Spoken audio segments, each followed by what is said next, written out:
Hey guys, Chef Mark here. I'm going to show you how to make a very impressive yet super easy to prepare dish.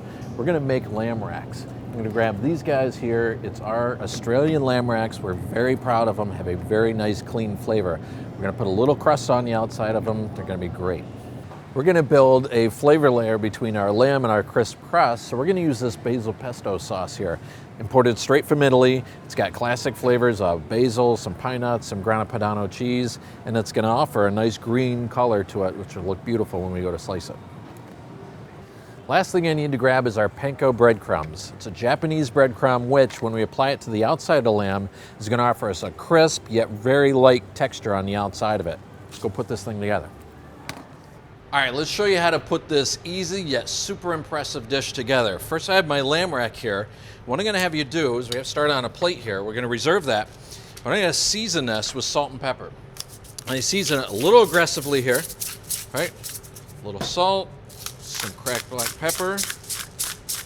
Right, and I like to get both sides of that.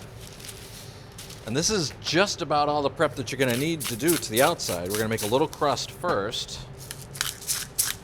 Pretty easy to do. And then what I'm going to do is I'm going to take a cup of our panko breadcrumbs and we're going to do a tablespoon of our basting oil. And this is going to be the outside crust for this. We're going to flavor it a little bit. The basting oil actually helps us to brown nice and even as well. So a tablespoon of that. And we're going to mix this together. This recipe here actually does enough for 2 lamb racks. I'm going to show you the one today. So we mix that pretty well. And then what we're going to do is we're going to take our lamb rack, we can start on the back side, and we're going to take 3 tablespoons, we reserve the 3 tablespoons for the other, 3 tablespoons of this, and we're going to actually spread this on the outside of our lamb rack. So again, like I mentioned before, this is going to be a nice flavor layer between that and the panko breadcrumbs. I'm going to take the rest of our panko breadcrumbs and place it on here after I put this sort of like a glue on the outside of our lamb rack. Okay? Right there.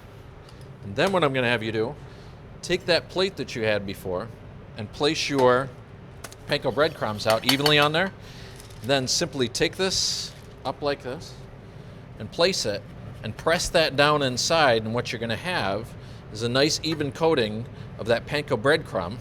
And you can even get your hand on there and place it on the top edge so you get a really nice coating on the top. And then it's going to be as simple as this. You're going to have an oven heated up at 450 degrees. The oven stays constant the whole time, about 20 minutes for medium temperature, which is 130 degrees. I'm going to pull it out of the oven at 125, allowing for that last 5 degrees of carryover as it sits and rests. All right, what I've done here is I pulled this out of the oven at 125 degrees, and then we've let it rest for 10 minutes, and that's what we have here. And what I'm going to do is I'm going to place this on the cutting board. The meat's going to relax, and the juices are going to redistribute to the outside. So when I go to slice this, and I'm going to go right in between the bones here. So what you do is you lift it up to the top. I'm going to go right in between the bone. I'm going to pull, and that's going to be a gorgeous medium on the inside of this, right? So then, all we're going to do is we're going to place this on a platter, much like this. What you want to do is you want to show your guests how beautiful it is on the inside of this. I've got a little pesto on the side here, which is always great to serve with it. I don't know what it looks like from over there, but it looks delicious from over here.